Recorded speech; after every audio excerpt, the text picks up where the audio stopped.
रायगड बरोबरच नाशिकच्या पालकमंत्री पदाचा तिढा आज सुटण्याची दाट शक्यता आहे। अलिबागचे शिवसेनेचे आमदार महेंद्र दळवी यांनी तसे संकेत दिले आहेत।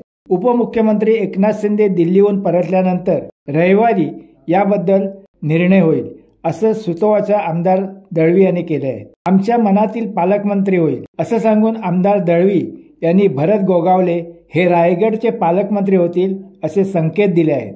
रायगड आणि नाशिकच्या पालकमंत्री पदावरून महायुतीमधील खतखत चव्हाट्यावर आली होती। रायगडचे पालकमंत्री पद अदिती तटकरे यांना देण्यात आले होते, तर नाशिकचे पालकमंत्री पद गिरीश महाजन यांच्याकडे होते। या दोन्ही जिल्ह्यांवर शिवसेनेकडून दावा करण्यात आला। रायगडसाठी भरत गोगावले इच्छुक आहेत, तर नाशिकसाठी दादा भुसे आग्रही आहेत। पालकमंत्री पद न मिळाल्यामुळे मंत्री भरत गोगावले यांनी खंत बोलून दाखवली होती। त्याशिवाय कार्यकर्त्यांनी आंदोलनही केले होते, त्यामुळे रायगड आणि पालकमंत्र्यांच्या निर्णयाला स्थगिती देण्यात आली होती। नाशिक आणि रायगड पालकमंत्री पदाचा तिढा आज सुटण्याची शक्यता आहे।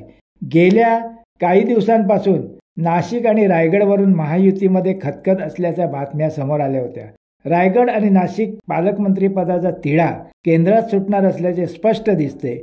एकनाथ शिंदे यांनी रायगड आणि नाशिकसाठी दिल्लीत जाऊन भाजपच्या वरिष्ठ नेत्यांच्या भेटीगाठी घेणार असल्याचे आमदार दळवी यांच्या वक्तव्यावरून दिसते। महेंद्र दळवी शिवसेना आमदार उपमुख्यमंत्री एकनाथ शिंदे काल दिल्लीला गेले आहेत। नाशिक आणि रायगडचा तिढा सुटेल, आम्हाला आमच्या मनातील पालकमंत्री नक्की मिळेल।